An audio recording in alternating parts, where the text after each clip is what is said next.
Assalamualaikum warahmatullahi wabarakatuh. Perkenalkan, nama saya Azmi Aulia Hamidah. Saya mahasiswi dari IAIN Kediri, Prodi Tadris Matematika, Fakultas Tarbiyah, semester 5, NIM 93230919. Di sini saya akan menjelaskan materi, yakni pencerminan refleksi pada mata perkuliahan geometri transformasi untuk memenuhi tugas ujian tengah semester yang diampu oleh dosen Bu Kurnia Ahadiah, SSI, MSI. Langsung saja, apa sih definisi dari pencerminan refleksi ini? Yakni sebuah pencerminan pada sebuah garis Q adalah fungsi mu Q yang mana ditetapkan untuk setiap titik P pada bidang Euclides V sebagai berikut. A. Jika P elemen dari G, maka mu G P sama dengan P. Dan B. Jika P bukan elemen dari G, maka mu G P sama dengan G. Sehingga G merupakan sumbu dari garis PQ. Dan dapat kita lihat gambar di bawah ini yang menunjukkan A dan B. Baik, langsung saja yang selanjutnya, yakni misalkan diberikan titik A, titik A, B, dan C nya serta garis Q seperti pada gambar 2.12 di bawah ini. Pada gambar di bawah ini dapat kita lukiskan, yakni yang pertama titik A aksen, sehingga A aksen sama dengan mu G A, dan titik B aksen sehingga B aksen sama dengan mu G B, dan yang terakhir yakni titik C aksen sehingga C aksen sama dengan mu G C. Lalu mengapa begitu? Karena yang pertama yakni A aksen sama dengan mu G A dan A bukan elemen dari G, maka G merupakan sumbu dari garis A aksen A, yang mana artinya A aksen terletak pada garis L yang melalui A dan tegak lurus terhadap G. Apabila N sama dengan L irisan dari G, maka AL sama dengan NA aksen, dan A dengan A aksen terletak pada sisi yang berbeda oleh G. Nah, untuk yang kedua yakni karena B aksen sama dengan mu G B dan B elemen dari G, maka B aksen sama dengan B. Yang ketiga yakni karena C aksen sama dengan mu G C dan C elemen dari G, maka G merupakan sumbu dari garis C aksen. Yang akibatnya yakni C aksen terletak pada garis M yang melalui C dan tegak lurus G, sehingga jika M sama dengan M irisan dari G, maka CM sama dengan MC aksen, dan C dengan C aksen terletak pada sisi yang berbeda oleh G. Ini dapat kita lukiskan juga seperti ini. Buatlah garis L melalui A tegak lurus G. Cari N sama dengan L irisan dari G.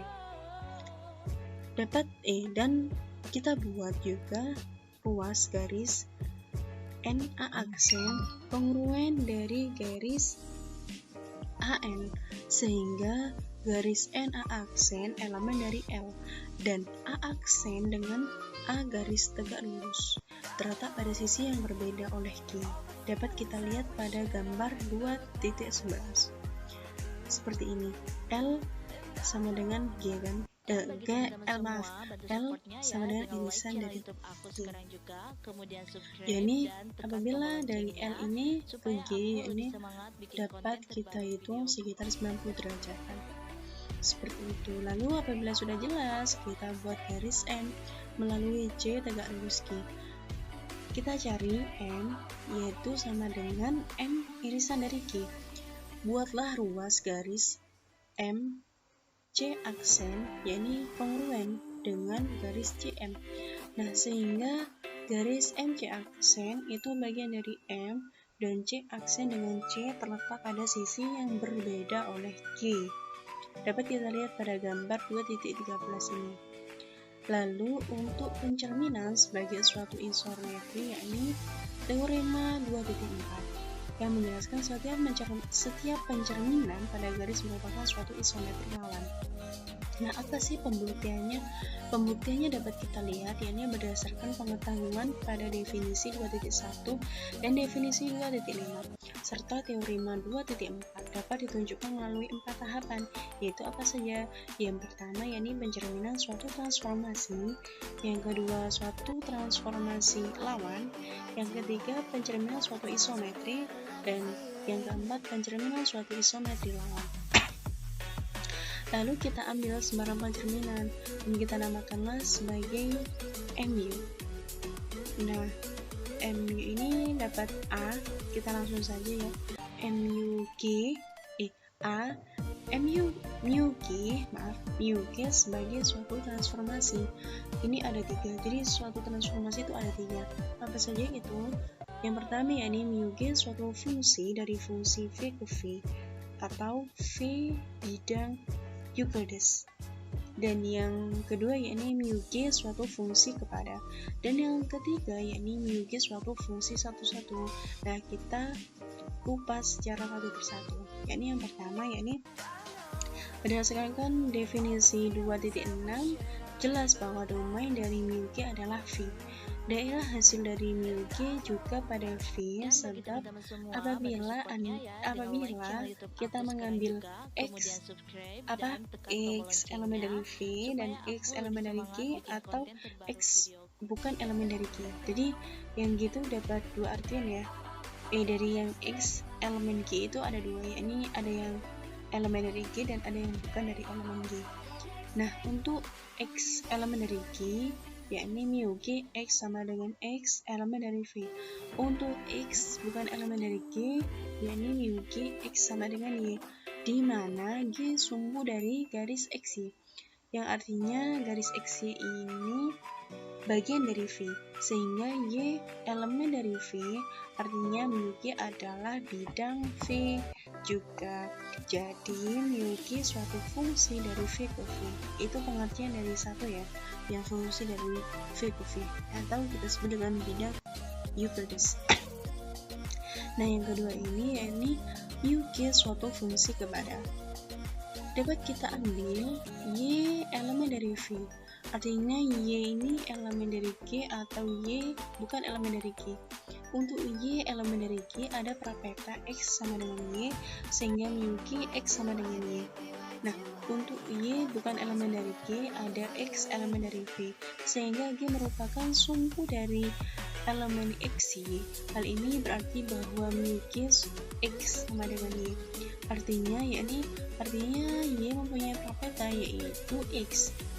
Kenapa? Karena setiap Y elemen dari V selalu mempunyai prapeta anggota V, maka mu G merupakan fungsi kepada. Dan yang ketiga yakni mu G suatu fungsi satu-satu.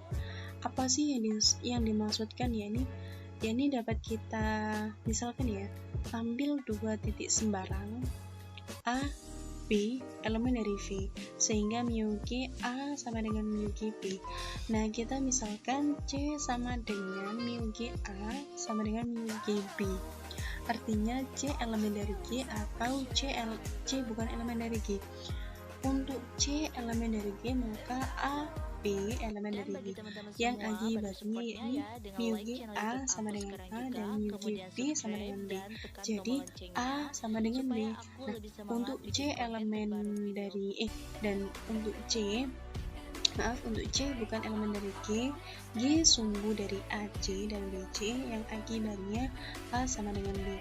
Untuk setiap pasangan A, B elemen dari V, sehingga mu G A sama dengan mu G B, yang mengakibatkan A sama dengan B. Maka mu G suatu fungsi satu-satu. Dan dari sini kita lihat juga karena penyebabnya karena mu G suatu fungsi dari V kepada V dan satu-satu, maka mu G suatu transformasi. Untuk B, C, D itu dapat kita lihat berdasarkan pengetahuan dan dapat kita simpulkan bahwa mu G yang ditetapkan seperti definisi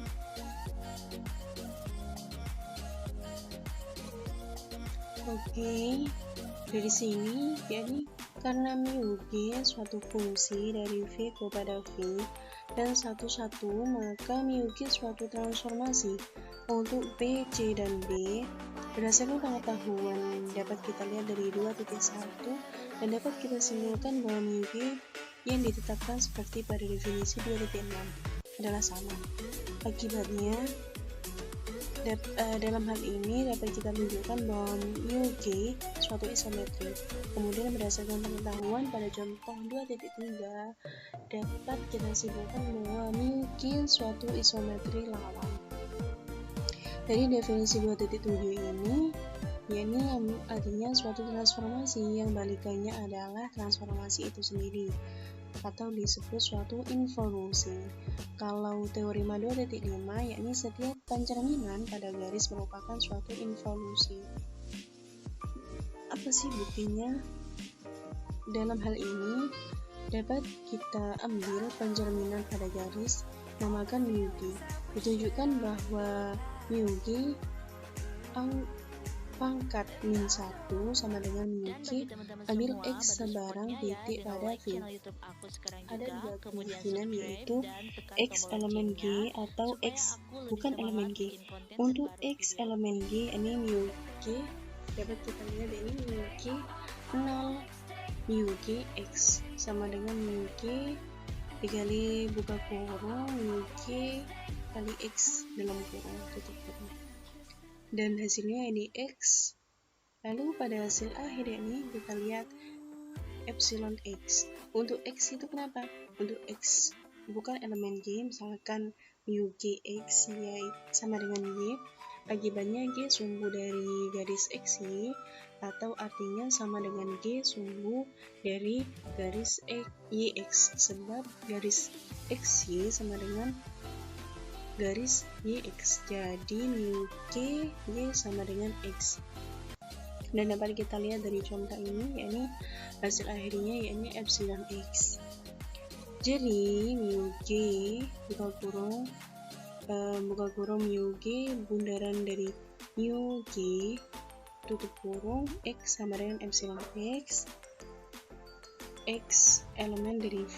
Akibatnya mu G bundaran dari mu G sama dengan elemen, jadi mu G pangkat negatif 1 sama dengan mu G.